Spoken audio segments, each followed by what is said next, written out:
आज हम NIOS 505 module part 2 में यूनिट 7 से 11 कवर करेंगे। आप सब रेडी हैं? वीडियो को लाइक शेयर कर दीजिए और चैनल को सब्सक्राइब कर लीजिए। ये है 505 यूनिट 7। नमस्कार। तो आज का हमारा टॉपिक है यूनिट 7 पर्यावरण अध्ययन शिक्षण अधिगम की योजना बनाना, यानी planning teaching and learning in EVS। इस यूनिट में हम समझेंगे कि पढ़ाने से पहले प्लानिंग करना क्यों जरूरी है और एक अच्छी प्लानिंग कैसे की जाती है। चलिए शुरू करते हैं। बिल्कुल। तो सबसे पहला सवाल जो मन में आता है वो यही है कि योजना प्लानिंग ये जरूरी है ही क्यों? देखिए, ज्यादातर लोगों को लगता है कि प्लानिंग का मतलब है क्लास पर कंट्रोल रखना या उसे और इफेक्टिव बनाना। हाँ, मतलब प्रभाव बढ़ाना। जी, लेकिन इसका असली मकसद वो नहीं है। असली मकसद है एक अच्छा शिक्षण अधिगम पर्यावरण बनाना, एक लर्निंग एनवायरनमेंट तैयार करना। अच्छा, लर्निंग एनवायरनमेंट। हाँ, जब सीखने का माहौल अच्छा होता है ना, तो बच्चे अपने आप बेहतर सीखते हैं, उनका विकास सही दिशा में होता है। तो मतलब प्लानिंग से हम पहले से ही एक तरह का कैलेंडर तय कर लेते हैं कि कब क्या पढ़ाना है। बिल्कुल। याद रखिए, एक अच्छी योजना सिर्फ अच्छे लेसन को नहीं, बल्कि एक अच्छे अधिगम वातावरण को जन्म देती है। ठीक है, तो ये तो हुई जरूरत की बात। पर एक टीचर के लिए उसके अपने लिए प्लानिंग का क्या महत्व है? एक टीचर के लिए ये बहुत महत्वपूर्ण है। सबसे पहला तो ये कि यह परिस्थितियों को मतलब सिचुएशन को समझने में मदद करती है। सिचुएशन को समझने में। जी।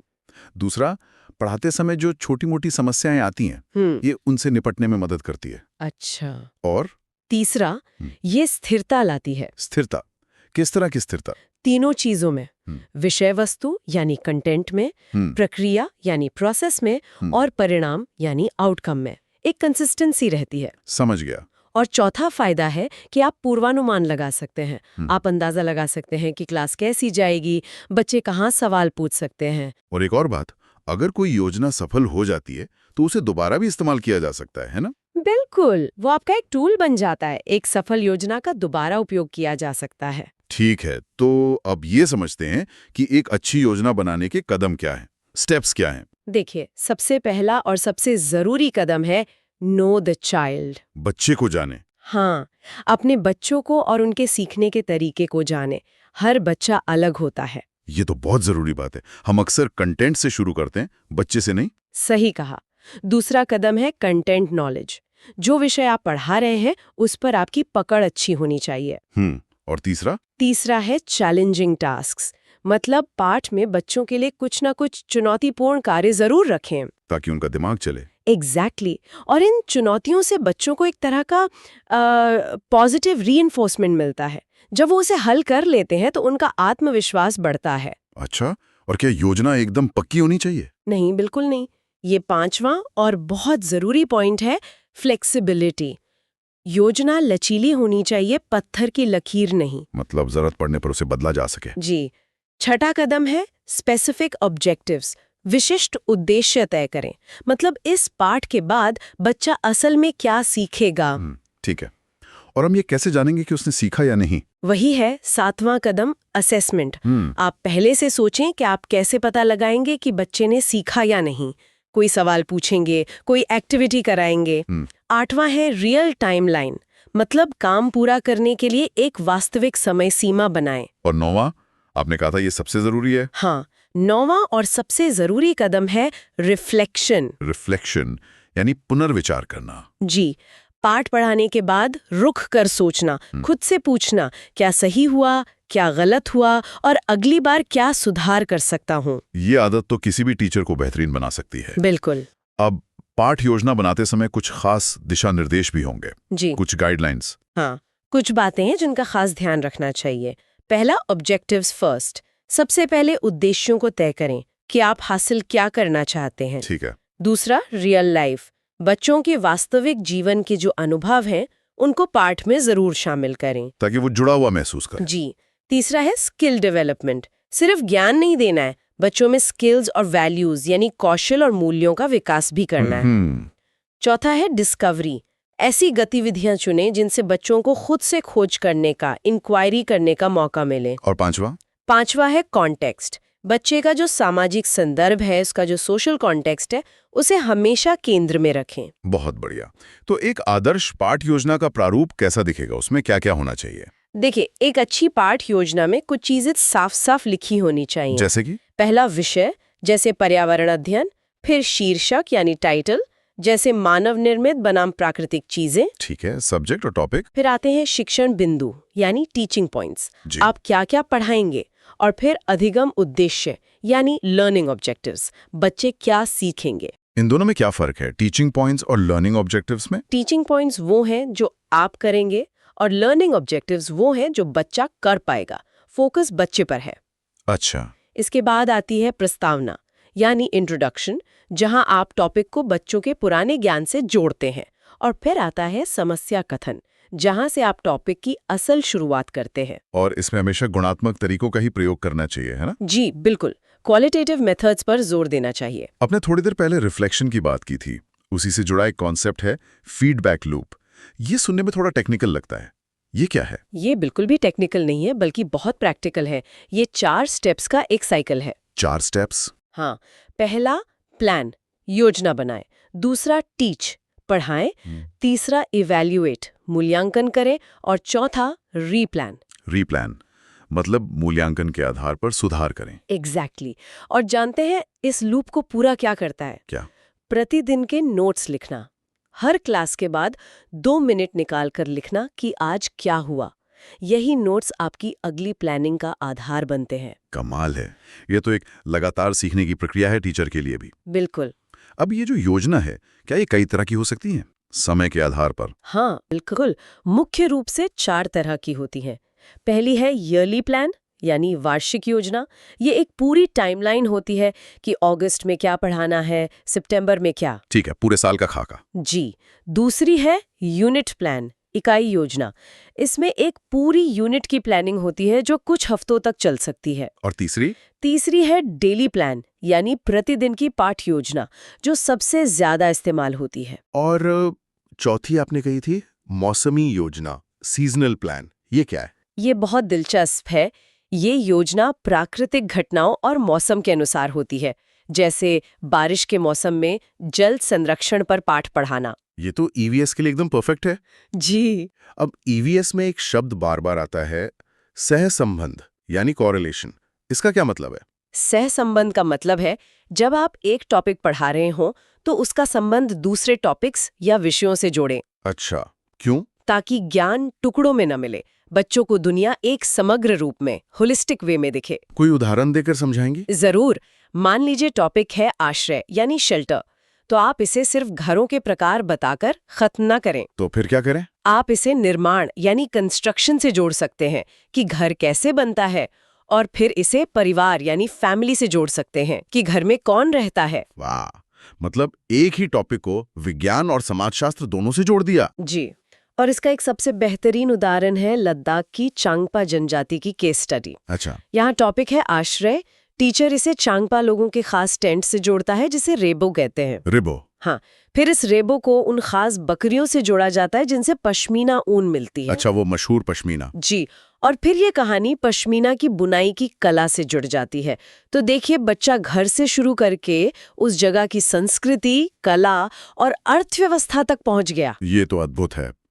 ज्ञान को ऐसे ही जोड़ा जाना चाहिए। यही सहसंबंध का जादू है। तो अगर हम ईवीएस की प्लानिंग को देखें तो इसके मुख्य स्तंभ क्या होंगे? कौन सी 3 बातें हैं जो सबसे जरूरी हैं? 3 मुख्य स्तंभ है। पहला, बच्चों की प्रगति, क्या योजना उनके स्तर के अनुसार है। दूसरा, भागीदारी यानी पार्टिसिपेशन, क्या बच्चे इसमें सक्रिय रूप से भाग ले रहे हैं। और तीसरा, संसाधन, रिसोर्सेस, क्या आपके पास जरूरी टीचिंग लर्निंग मटेरियल यानी TLM उपलब्ध है। बहुत जरूरी बात। और एक और चीज, ईवीएस का पाठ्यक्रम थीम्स पर आधारित है, पाठों पर नहीं। बिल्कुल, ये एक बहुत बड़ा अंतर है। मेरा आखिरी सवाल, योजना शिक्षक बनाता है, लेकिन हम बात बाल केंद्रित शिक्षा की करते हैं, तो क्या ये टीचर सेंटर्ड नहीं हो गया? ये एक बहुत आम कंफ्यूजन है। देखिए, योजना शिक्षक ही बनाता है, लेकिन उसका केंद्र हमेशा बच्चा होना चाहिए। मतलब बनाने वाला टीचर है पर हीरो बच्चा है। आपने बिल्कुल सही समझा। एक अच्छी बाल केंद्रित योजना में 4 चीजें दिखेंगी: नवाचार, रचनात्मकता, बच्चे की अपनी पहचान और स्थानीय घटक। याद रहेगा, नवाचार, रचनात्मकता, पहचान और स्थानीय घटक। जी। चलिए, बहुत अच्छी चर्चा रही। अब तक जो हमने पढ़ा है उसे एक बार जल्दी से दोहरा लेते हैं, एक फास्ट रिवीजन। हाँ, जरूर।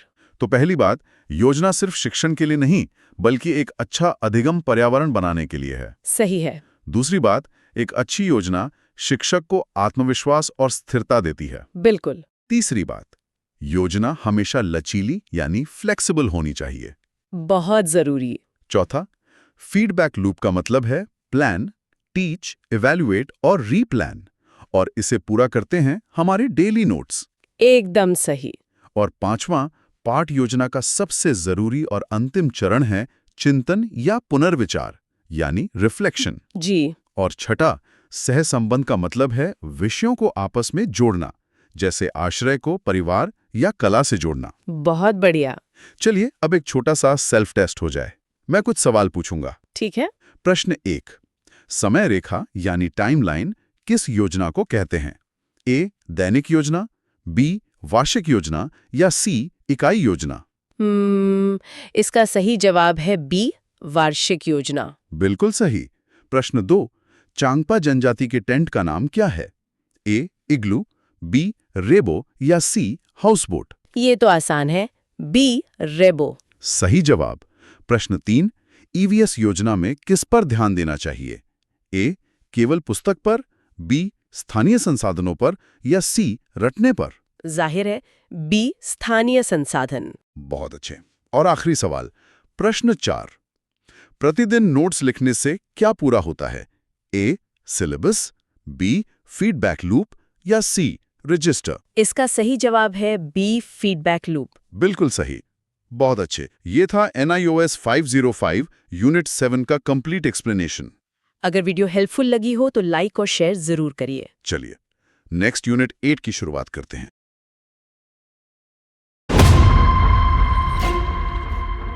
ये है 505 यूनिट 8, पर्यावरण अध्ययन, शिक्षण, अधिगम सामग्री और संसाधन।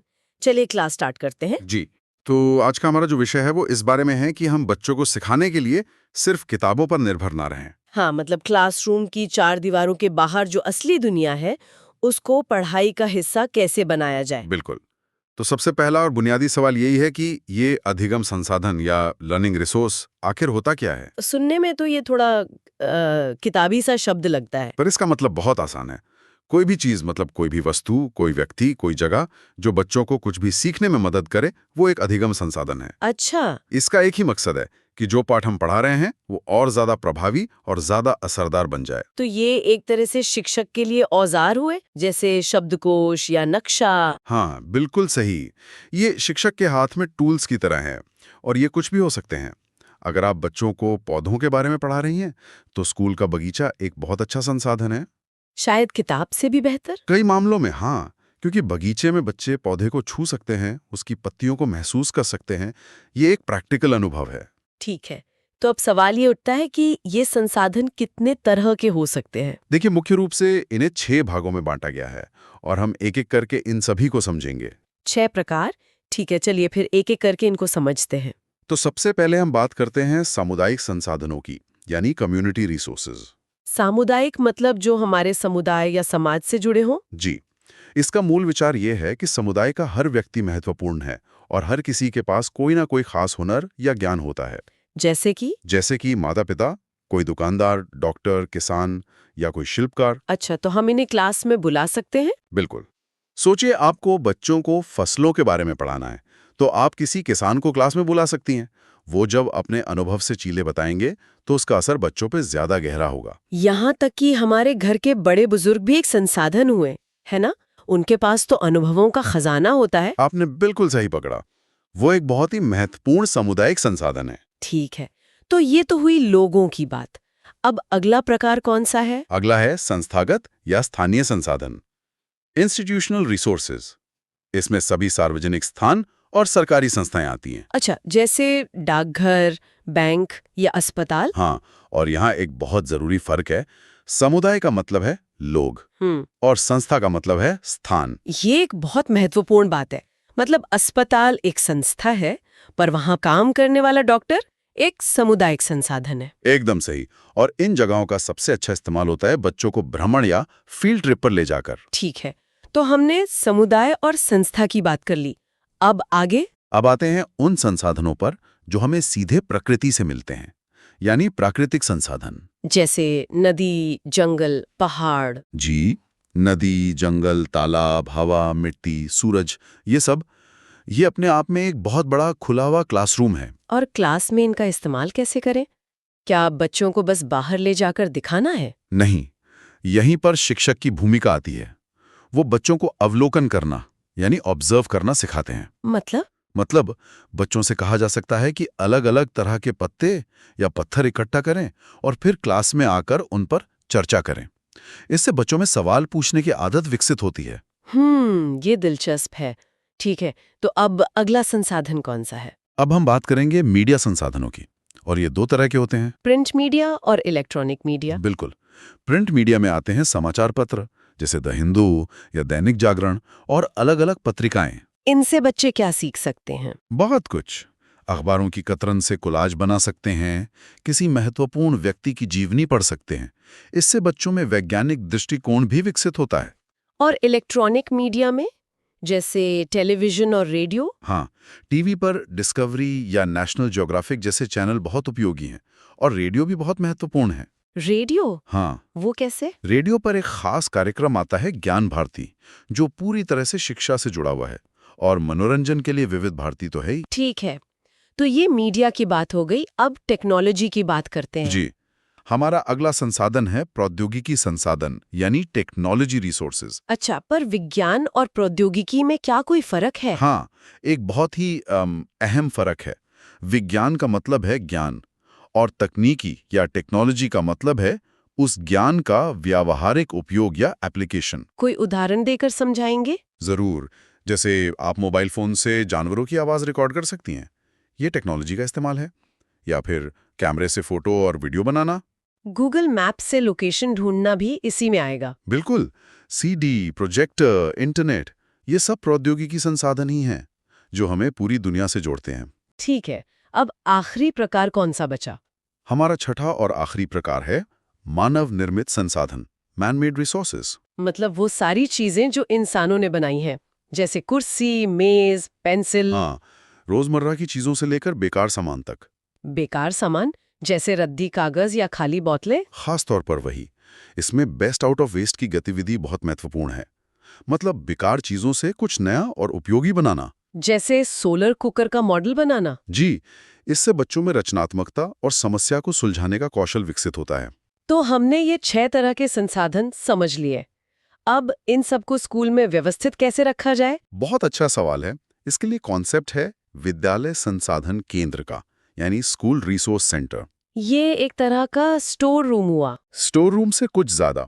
ये एक ऐसा भंडार गृह है जहां सभी संसाधन जैसे नक्शे, मॉडल, चार्ट, सीडी, सब कुछ व्यवस्थित तरीके से रखा जाता है। और इसका सबसे जरूरी नियम क्या है? सबसे जरूरी नियम है कि ये सामग्री सभी शिक्षकों और बच्चों को आसानी से मिलनी चाहिए।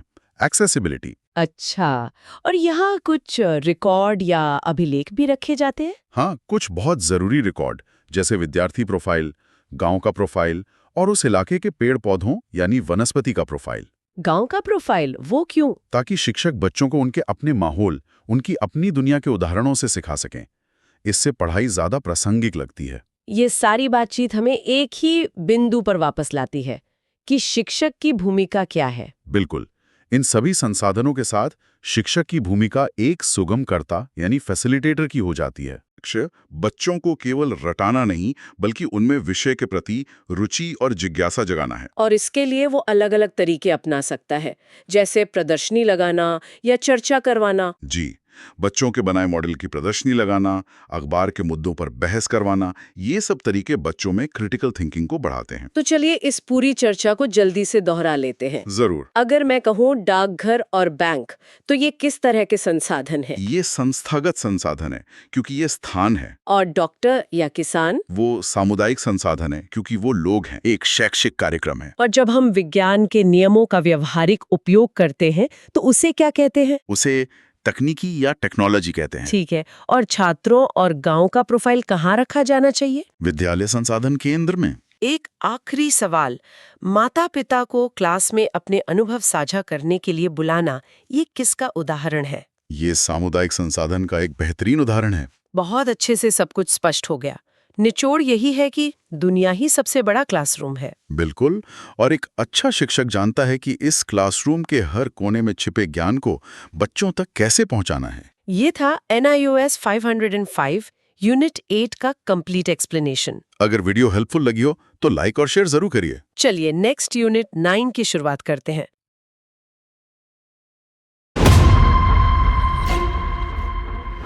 ये है 505 यूनिट 9 पर्यावरण अध्ययन में अधिगम का मूल्य निर्धारण। चलिए क्लास स्टार्ट करते हैं। जब हम स्कूल के बारे में सोचते हैं तो सबसे पहले दिमाग में एग्जाम, टेस्ट और मार्क्स जैसी चीजें आती हैं। जी बिल्कुल। लेकिन क्या सीखने को सिर्फ नंबरों में तौलना काफी है? खासकर EVS जैसे विषय में, जहां मकसद सिर्फ जानकारी देना नहीं है बल्कि बच्चों को संवेदनशील बनाना है। आपने बहुत सही मुद्दा उठाया है। आज हम इसी पहेली को सुलझाने की कोशिश करेंगे। आज हम इस पर एक गहरी चर्चा करेंगे कि बच्चों की सीखने की प्रक्रिया को असल में समझा कैसे जाए। तो चलिए सबसे बुनियादी सवाल से ही शुरू करते हैं। जी। जब हम कहते हैं मूल्य निर्धारण या असेसमेंट, तो इसका असल मतलब क्या है? क्या ये सिर्फ साल के आखिर में होने वाली परीक्षा है? यही सबसे बड़ी गलतीफहमी है। असल में असेसमेंट एक, आप कह सकते हैं, लगातार चलने वाली प्रक्रिया है। अच्छा। जी, इसके 3 मुख्य चरण होते हैं। पहला, बच्चे के काम से जुड़ी जानकारी इकट्ठा करना। दूसरा, उस जानकारी को ठीक से रिकॉर्ड करना। और तीसरा, सबसे जरूरी, उस जानकारी का इस्तेमाल बच्चे की सीखने की प्रक्रिया को बेहतर बनाने के लिए करना। तो मतलब ये एक टूल है, कोई फैसला सुनाने का तरीका नहीं। एकदम सही। इसका मकसद है बच्चे की सीखने की रफ्तार को, उसके तरीके को समझना, ताकि हम उसकी मदद कर सकें। तो फिर इसके उद्देश्य क्या हुए? मतलब सिर्फ ये जानना कि बच्चे ने कितना सीखा? वो तो है ही, पर उससे भी ज्यादा बहुत कुछ है। इसका एक उद्देश्य है सीखने में रह गए गैप्स को ढूंढना। गैप्स मतलब? कमियां। हाँ। कमियां।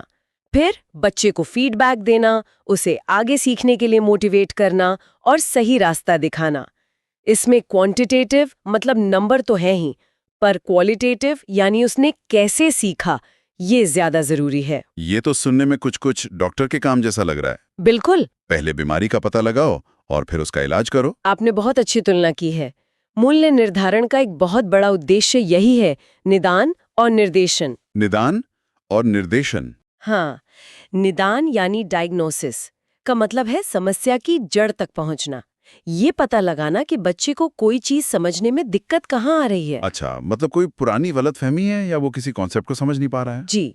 और फिर आता है निर्देशन यानी गाइडेंस, जिसका मतलब होगा उस समस्या का हल बताना या रास्ता दिखाना। एकदम सही। निदान से हमें क्यों का जवाब मिलता है और निर्देशन से कैसे का। एक अच्छा शिक्षक सिर्फ ये नहीं देखता कि नंबर कम आए, वो ये जानने की कोशिश करता है कि नंबर कम क्यों आए। ठीक है, तो मान लीजिए शिक्षक ने निदान कर लिया, उसे पता चल गया कि एक बच्चे को नक्शे में दिशाएं समझने में मुश्किल हो रही है। अब क्या? अब आता है उपचारात्मक शिक्षण यानी रिमेडियल टीचिंग का रोल। उपचारात्मक शिक्षण? जी, इसका सिद्धांत है कि जैसे ही समस्या का पता चले उसे तुरंत ठीक करने की कोशिश करनी चाहिए, इंतजार नहीं करना है। लेकिन ये तुरंत करना कितना प्रैक्टिकल है? एक क्लास में 40 बच्चे होते हैं। ये एक चैलेंज तो है, पर तुरंत का मतलब हमेशा एक पूरी क्लास लेना नहीं होता। तो फिर?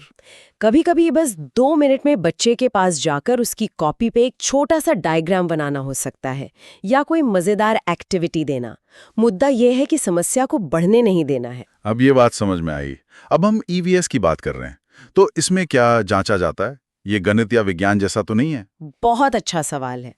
EVS में हम सिर्फ जानकारी नहीं देखते, हम 3 खास स्किल्स देखते हैं। कौन कौन सी? पहली है विश्लेषण कौशल, मतलब एनालिसिस स्किल्स। किसी बड़ी चीज को छोटे छोटे हिस्सों में तोड़कर समझना। जैसे सिर्फ ये रटना नहीं कि हिमालय एक पहाड़ है, बल्कि ये समझना कि उसके अलग अलग हिस्से कौन से हैं, वहाँ लोग कैसे रहते हैं। अच्छा, और दूसरी स्किल? दूसरी है गहन चिंतन यानी क्रिटिकल थिंकिंग। क्यों और कैसे पूछने की आदत। बच्चा सिर्फ मान न ले, बल्कि सोचे कि अगर पेड़ कट जाएंगे तो क्या होगा। ये सवाल पूछना जवाब जानने से भी ज्यादा जरूरी है। बिल्कुल। और तीसरी स्किल जो शायद सबसे जरूरी है, वो है संवेदनशीलता। संवेदनशीलता मतलब सेंसिटिविटी। जी।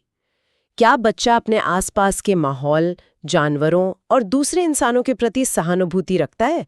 ईवीएस का असली मकसद एक संवेदनशील और जिम्मेदार नागरिक बनाना है। और ये आंकने का काम क्या सिर्फ टीचर का होता है? नहीं, बिल्कुल नहीं। इसका दायरा बहुत बड़ा है। इसमें बच्चे के दोस्त, उसके माता-पिता और स्कूल का दूसरा स्टाफ भी शामिल हो सकता है। ये तो दिलचस्प है। मुझे याद है स्कूल में कुछ टेस्ट बड़े डरावने होते थे और कुछ में पता ही नहीं चलता था कि हमें परखा जा रहा है। हाँ, ये असेसमेंट के अलग-अलग तरीके हैं। मोटे तौर पर हम इसे 2 हिस्सों में बांट सकते हैं। कौन से 2 हिस्से? पहला है औपचारिक यानी फॉर्मल और अनौपचारिक मतलब इनफॉर्मल। फॉर्मल मतलब जिसमें नियम कायदे होते हैं, जैसे लिखित परीक्षा। जी। और अनौपचारिक मतलब बिना किसी डर के बच्चे को उसके नेचुरल माहौल में देखना, जैसे प्लेग्राउंड में या लंच ब्रेक के दौरान। अच्छा, और दूसरा हिस्सा? दूसरा हिस्सा इस बात पर है कि ये किया कब जाता है। एक होता है निर्माणात्मक यानी फॉर्मेटिव असेसमेंट। फॉर्मेटिव। हाँ, ये सिखाने की प्रक्रिया के दौरान मतलब साथ साथ चलता रहता है।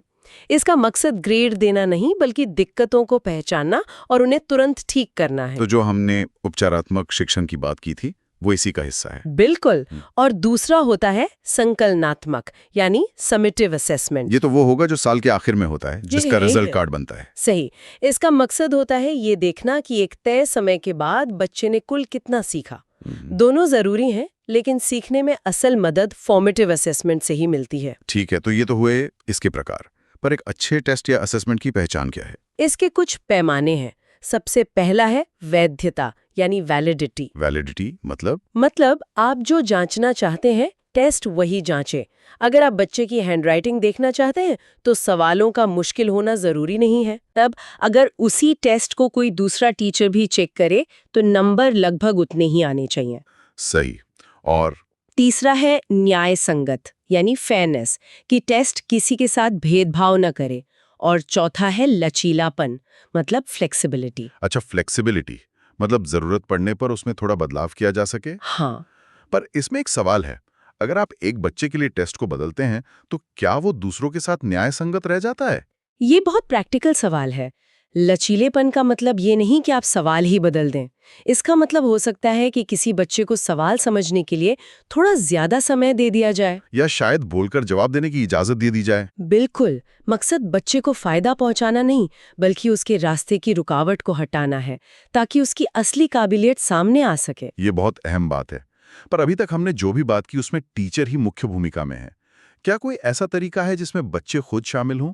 क्यों नहीं, और ये सबसे असरदार तरीकों में से है। इसमें 2 चीजें आती हैं, स्वमूल्यांकन यानी सेल्फ असेसमेंट और सहपाठी मूल्यांकन मतलब पीयर असेसमेंट। जी। जब बच्चा खुद अपने काम को देखता है और सोचता है कि मैं इसे और बेहतर कैसे कर सकता हूँ, तो उसकी लर्निंग का स्तर ही अलग हो जाता है। और जब दोस्त एक दूसरे का काम जांचते हैं, मुझे लगता है दोस्तों से मिली तारीफ का असर टीचर की डांट से ज्यादा होता होगा। मनोवैज्ञानिक तौर पर ये सच है। जब एक दोस्त दूसरे के बनाए नक्शे की तारीफ करता है तो उससे बच्चे का आत्मविश्वास और आत्मसम्मान दोनों बढ़ता है। वो सीखते हैं कि दूसरों के काम की इज्जत कैसे करनी है। जी, और कंस्ट्रक्टिव फीडबैक कैसे देना है।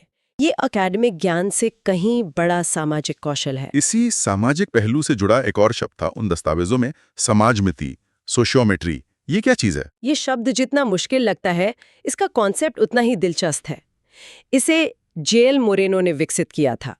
इसका सीधा सा मतलब है क्लास के अंदर के सामाजिक रिश्तों को मापना। मतलब ये पता लगाना कि कौन किसका दोस्त है, क्लास का पॉपुलर बच्चा कौन है और कौन अकेला रहता है। हाँ, पर इसका मकसद बच्चों पर लेबल लगाना नहीं है।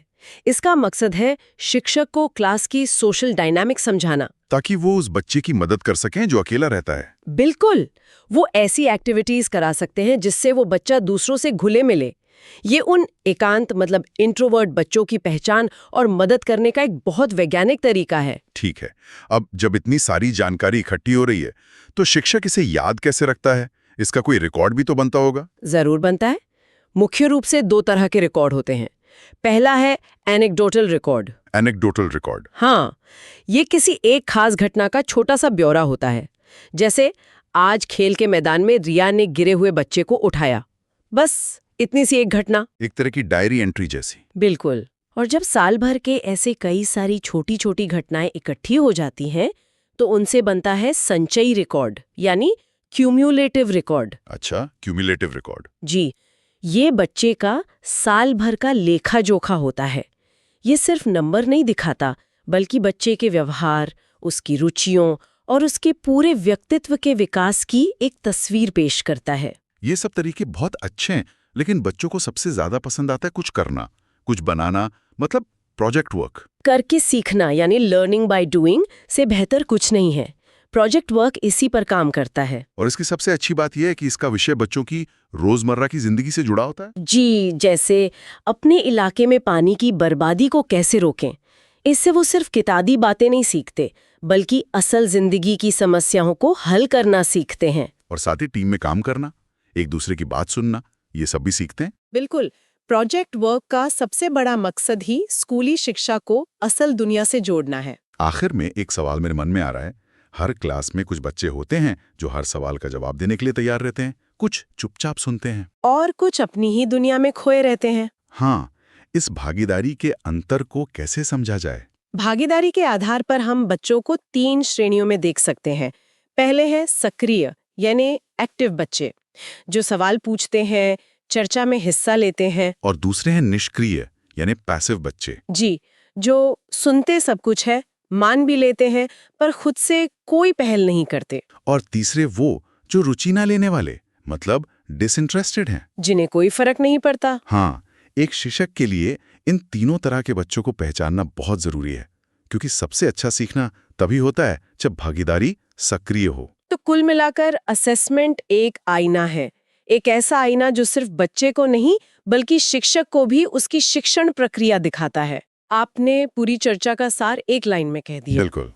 इसका मकसद कमियां निकालकर सजा देना नहीं, बल्कि उन्हें समझकर दूर करना और सीखने के सफर को मजेदार और सार्थक बनाना है। यह एक साझेदारी है जिसमें शिक्षक और छात्र दोनों मिलकर सीखने के प्रक्रिया को आगे बढ़ाते हैं। ये था NIOS 505 यूनिट 9 का कंप्लीट एक्सप्लेनेशन। अगर वीडियो हेल्पफुल लगी हो तो लाइक और शेयर जरूर करिए। चलिए नेक्स्ट यूनिट 10 की शुरुआत करते हैं।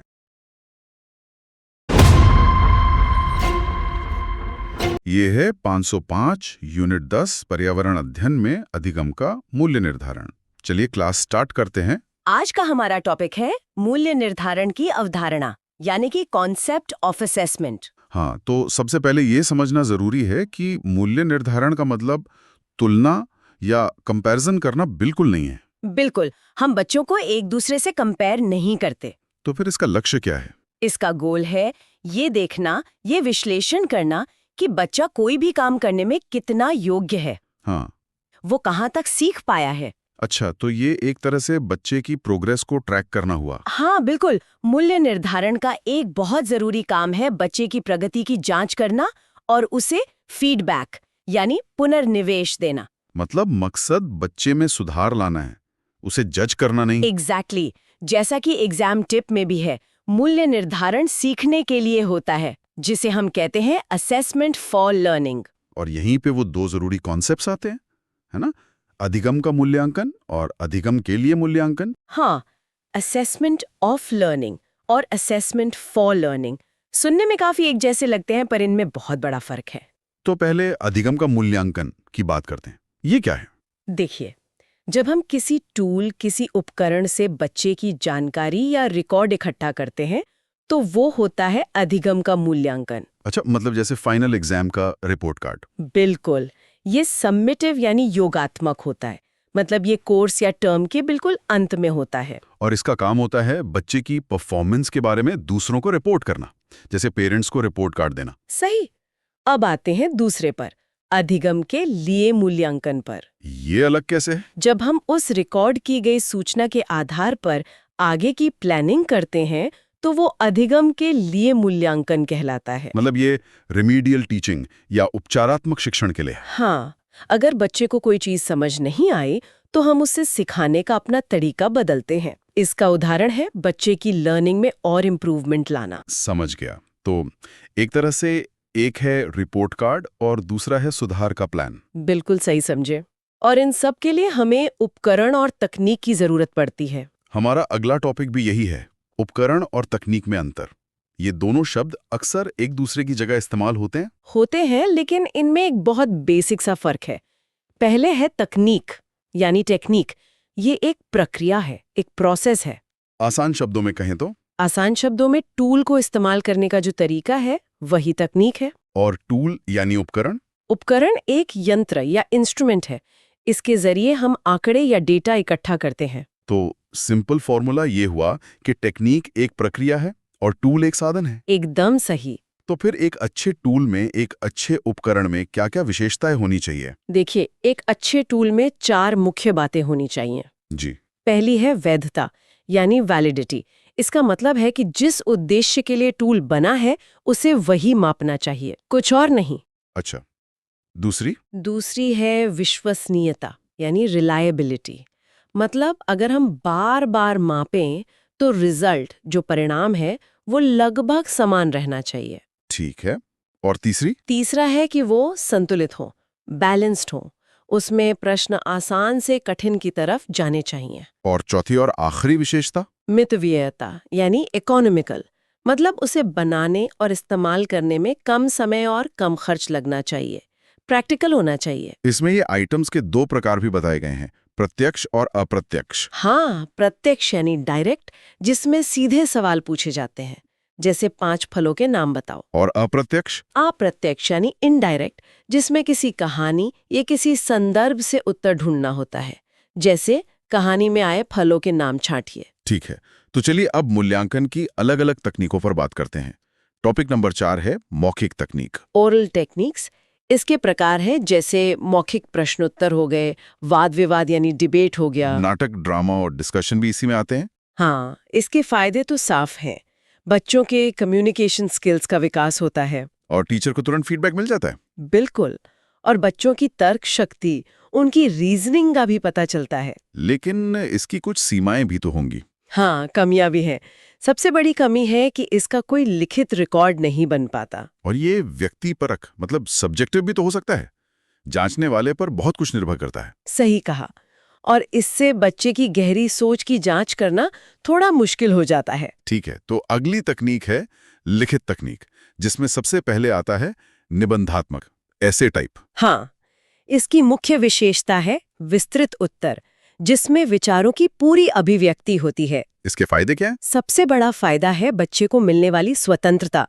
वो अपने विचार खुलकर लिख सकता है। इससे बच्चे की रचनात्मकता, उसकी क्रिएटिविटी का भी पता चलता है। और उसकी पर्सनालिटी की भी झलक मिलती है। और एक बात और, इसका प्रश्न पत्र बनाने में ज्यादा समय नहीं लगता। लेकिन इसकी सीमाएं भी काफी हैं, जैसे इसकी विश्वसनीयता कम होती है ना? बिल्कुल, क्योंकि अंक देना बहुत सब्जेक्टिव हो सकता है।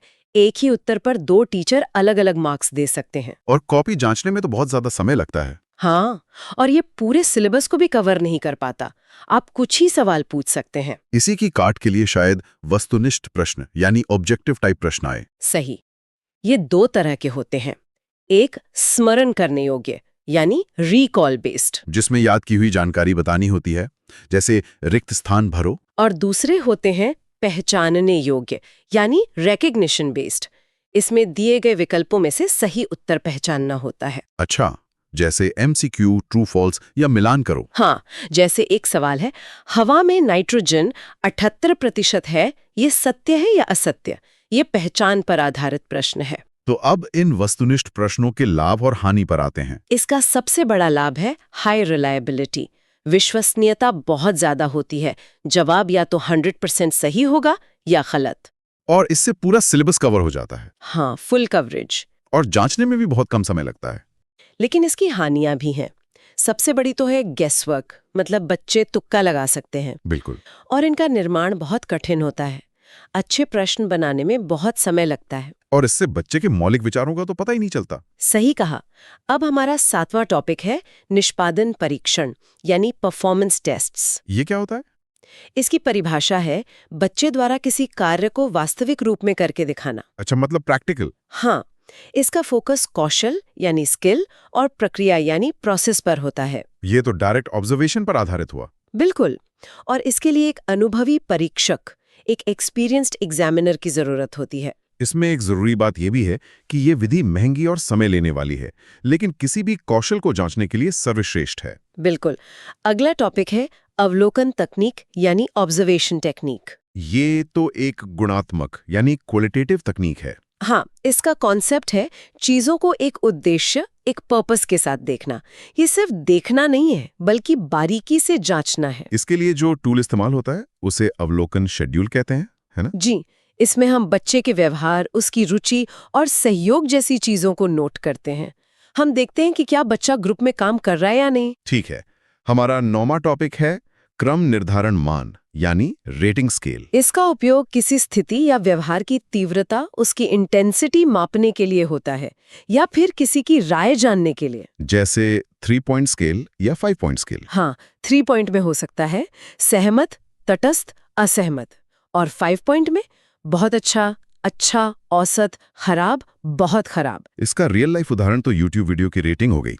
5 स्टार मतलब पूरी तरह सहमत। एकदम सही। अब कुछ और तकनीकों पर भी नजर डाल लेते हैं। जैसे कि खुली पुस्तक परीक्षा यानी open book exam problem solving पर जोर देती है। बिल्कुल। फिर है क्रीड़ा निर्माण यानी गेम्स।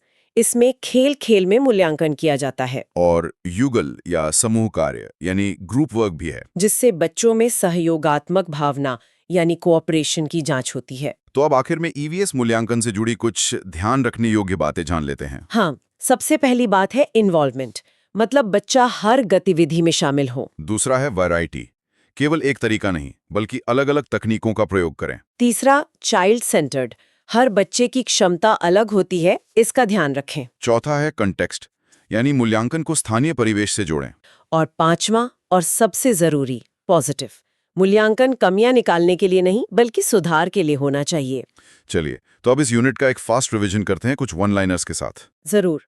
तो पहली बात, तकनीक एक प्रक्रिया है और उपकरण एक साधन है।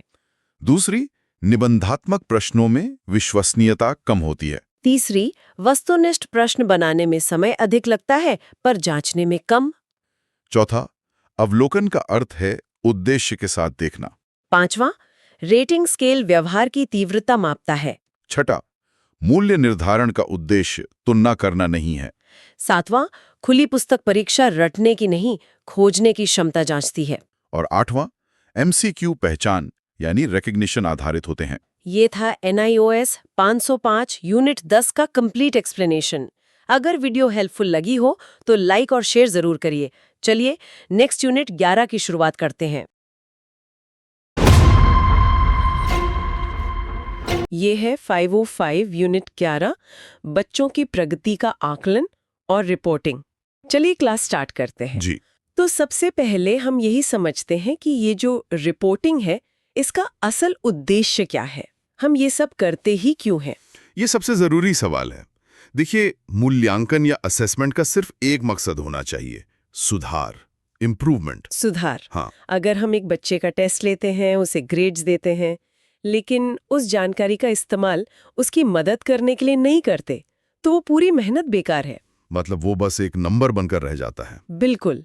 तो रिपोर्टिंग जो है वो मूल्यांकन प्रक्रिया का दूसरा और बहुत महत्वपूर्ण भाग है। ये आकलन को एक्शन से जोड़ता है। अच्छा, तो इसके मुख्य उद्देश्य क्या-क्या हुए फिर? इसके 4 मुख्य उद्देश्य हैं।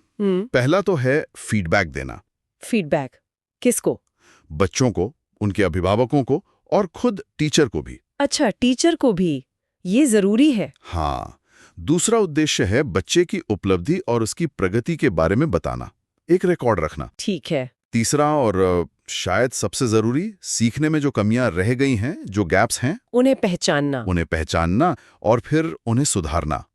और चौथा उद्देश्य है पूरी शिक्षण अधिगम प्रक्रिया को मजबूत बनाना। तो मतलब याद रखने वाली बात यह है कि रिपोर्टिंग का मतलब सिर्फ नंबर बताना नहीं है। नहीं, बिल्कुल नहीं। इसका असली काम है सुधारात्मक कार्यवाही के लिए एक आधार तैयार करना। ठीक है।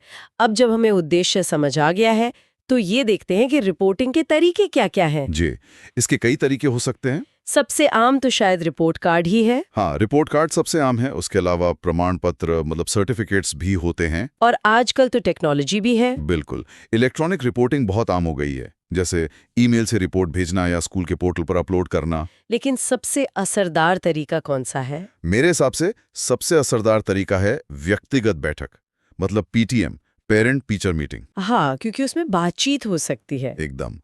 अब सवाल यह है कि रिपोर्ट में शामिल क्या करना चाहिए। ये बहुत जरूरी सवाल है, क्योंकि अक्सर सिर्फ कमियों पर ही बात होती है। और वही सबसे बड़ी गलती है। एक अच्छी रिपोर्ट में सबसे पहले सकारात्मक अवलोकन होना चाहिए। बच्चे ने क्या अच्छा किया, उसकी ताकत क्या है। और उसके बाद उन कमियों पर बात होनी चाहिए जहां सुधार की जरूरत है। दोनों का संतुलन बहुत जरूरी है। इसीलिए इसे प्रगति रिपोर्ट कहते हैं, है ना? बिल्कुल, प्रगति रिपोर्ट या प्रोग्रेस रिपोर्ट। तो अब ये समझते हैं कि एक प्रभावशाली रिपोर्ट के गुण क्या होने चाहिए। एक अच्छी रिपोर्ट कैसी होती है? इसमें मुख्य तौर पर 4 गुण होने चाहिए। पहला, रिपोर्ट बिल्कुल स्पष्ट हो, क्लियर, समझने में आसान हो। हाँ, समझने में आसान और सूचनात्मक। दूसरा गुण है कि वो न्याय संगत हो, फेयर, बिना किसी भेदभाव के। तीसरा गुण है कि वो व्यापक हो, कॉम्प्रिहेंसिव, मतलब उसमें सिर्फ पढ़ाई लिखाई की बातें ना हो। अच्छा, मतलब शैक्षिक और शैक्षिक दोनों क्षेत्र शामिल हों। जी, जैसे खेल कूद, बच्चे का व्यवहार, कला, सब कुछ। और चौथा और सबसे जरूरी गुण है कि रिपोर्ट प्रेरक हो, मोटिवेटिंग, मतलब उसे पढ़कर बच्चा या पेरेंट्स हतोत्साहित ना हो। बिल्कुल। रिपोर्ट बच्चे के आत्मसम्मान को बढ़ाने वाली होनी चाहिए, तोड़ने वाली नहीं। और एक टीचर के तौर पर क्या ध्यान रखना चाहिए? टीचर को ध्यान रखना है कि रिपोर्टिंग समय पर हो, टाइमली, और फीडबैक हमेशा रचनात्मक हो, कंस्ट्रक्टिव। गलतियों पर नहीं, बल्कि बच्चे की व्यक्तिगत उपलब्धियों पर जोर देना चाहिए। एकदम सही। चलिए अब प्रगति पत्र या रिपोर्ट कार्ड पर थोड़ी और बात करते हैं। ये सिर्फ नंबरों की लिस्ट तो नहीं है? नहीं, बिल्कुल नहीं। एक अच्छा प्रगति पत्र बच्चे के सर्वांगीण विकास का मतलब होलिस्टिक डेवलपमेंट का पूरा विवरण होता है। इसमें ग्रेड्स भी होते हैं ना? हाँ, इसमें अलग अलग सूचकों यानी इंडिकेटर्स पर ग्रेड्स दिए जाते हैं, सिर्फ नंबर नहीं। जैसे? कोई उदाहरण दे सकते हैं? जरूर। जैसे एक सूचक हो सकता है स्वास्थ्य, हाँ, और उसका ग्रेड हो सकता है ए, जिसका मतलब है स्वयं कर सकता है। या फिर सहयोग, हाँ, सहयोग एक सूचक है और उसका ग्रेड A+ हो सकता है, जिसका मतलब है समूह में बहुत अच्छे से कार्य करता है। तो ये गुणात्मक और मात्रात्मक दोनों तरह का विवरण देता है। बिल्कुल। ठीक है। रिपोर्ट कार्ड तो एक समय का स्नैपशॉट जैसा है, लेकिन एक और बहुत दिलचस्प कॉन्सेप्ट है पोर्टफोलियो। ये क्या होता है? पोर्टफोलियो बहुत ही शक्तिशाली तरीका है। ये बेसिकली बच्चे के कामों का एक संग्रह है, अ कलेक्शन ऑफ वर्क। मतलब एक फाइल जैसी? हाँ, एक फाइल या फोल्डर समझ लीजिए। ये एक निश्चित समय अवधि में तैयार किया जाता है, जैसे एक पूरे साल में। और इसमें होता क्या क्या है? इसमें बच्चे का वास्तविक काम होता है, जैसे कोई लिखित कार्य, उसकी बनाई हुई चित्रकला, कोई ग्रीटिंग कार्ड, क्राफ्ट वर्क। अच्छा, फील्ड ट्रिप की रिपोर्ट भी हो सकती है? हाँ बिल्कुल, फील्ड ट्रिप रिपोर्ट भी हो सकती है। तो इसमें टीचर को क्या सावधानियां रखनी चाहिए? क्या बच्चे का हर काम इसमें डाल देना है? नहीं, यही सबसे जरूरी बात है। सब कुछ शामिल नहीं करना है। बच्चे के सिर्फ सबसे अच्छे, बेस्ट और महत्वपूर्ण कार्यों को ही चुनना है। तो ये सिर्फ टेस्ट के नंबर नहीं दिखाता? नहीं, ये बच्चे का वास्तविक काम दिखाता है, रियल वर्क। और इसका प्रस्तुतिकरण भी साफ सुथरा होना चाहिए। इसका महत्व क्या है? इसका महत्व ये है कि ये बच्चे की अलग अलग क्षमताओं को दिखाता है, जैसे खेल में कैसा है, कितना ईमानदार है, सहयोग करता है या नहीं। तो ये बच्चे के विकास का एक क्रमिक और व्यवस्थित रिकॉर्ड हुआ? बिल्कुल, सीक्वेंशियल एंड सिस्टमैटिक। ये परीक्षा के लिए एक बहुत जरूरी पॉइंट है। अब बात करते हैं अभिभावकों को रिपोर्ट करने की, मतलब पीटीएम की। माता पिता से बात करते समय किन बातों का ध्यान रखना चाहिए? इसमें 2 चीजें हैं। एक तो है सामग्री, मतलब क्या बात करनी है, और दूसरा है कार्य, मतलब उस बात का नतीजा क्या निकलना चाहिए। तो सामग्री में क्या होना चाहिए? सिर्फ नंबरों पर नहीं अटकना है, बच्चे के समग्र विकास पर बात करनी है, और जो सीखने में कमियां हैं, लर्निंग गैप्स, उन पर खुलकर चर्चा करनी है। और कार्य से क्या मतलब है? कार्य का मतलब है मार्गदर्शन देना, पेरेंट्स को बताना कि वे घर पर बच्चे की मदद कैसे कर सकते हैं। मतलब सिर्फ समस्या नहीं बतानी, समाधान पर भी चर्चा करनी है, सुधारात्मक चर्चा। और एक टिप हमेशा काम आती है। वो क्या? हमेशा बच्चे की किसी सकारात्मक बात से शुरुआत करें, फिर सुधार वाले क्षेत्रों पर आएं। ठीक है। अब एक और महत्वपूर्ण टॉपिक पर आते हैं, अनुसंधानात्मक परीक्षण यानी डायग्नोस्टिक टेस्टिंग। ये क्या है? डायग्नोस्टिक टेस्टिंग का मुख्य उद्देश्य बच्चे की सीखने की कमियों के कारण का पता लगाना है। कारण मतलब क्यों? हाँ, क्यों बच्चा क्यों नहीं सीख पा रहा है, ये जानना। ये उपलब्धि परीक्षण यानी अचीवमेंट टेस्ट से अलग है। कैसे अलग है? अचीवमेंट टेस्ट बताता है क्या नहीं आता, डायग्नोस्टिक टेस्ट बताता है क्यों नहीं आता। ये ज्यादातर व्यक्तिगत होता है, मतलब एक बच्चे पर केंद्रित होता है, और ये निरंतर होना चाहिए। इसमें बच्चे की गलतियों का बहुत गहराई से विश्लेषण किया जाता है। इसमें एक बहुत जरूरी बात है ना, अगर पूरी क्लास ही खराब कर रही हो तो? हाँ, ये एक बहुत बड़ी चेतावनी है। अगर पूरी कक्षा में एक ही कमी पाई जाए तो ये बच्चे की गलती नहीं है। तो फिर किसकी गलती है? ये अध्यापन प्रक्रिया मतलब टीचिंग प्रोसेस की कमी हो सकती है। ठीक है, तो जब हमें डायग्नोस्टिक टेस्ट से समस्या का कारण पता चल गया तो अगला कदम क्या है? अगला कदम है उपचारात्मक कार्य, रिमीडियल टीचिंग। इसका क्या मतलब है? जब हमें निदान मतलब डायग्नोसिस पता चल जाता है तब हम उस पर काम करते हैं। यही उपचारात्मक कार्य है। तो इसका मतलब है बच्चे को दोबारा पढ़ाना? हाँ, दोबारा पढ़ाना, रीटीचिंग, लेकिन एक अलग और बेहतर तरीके से।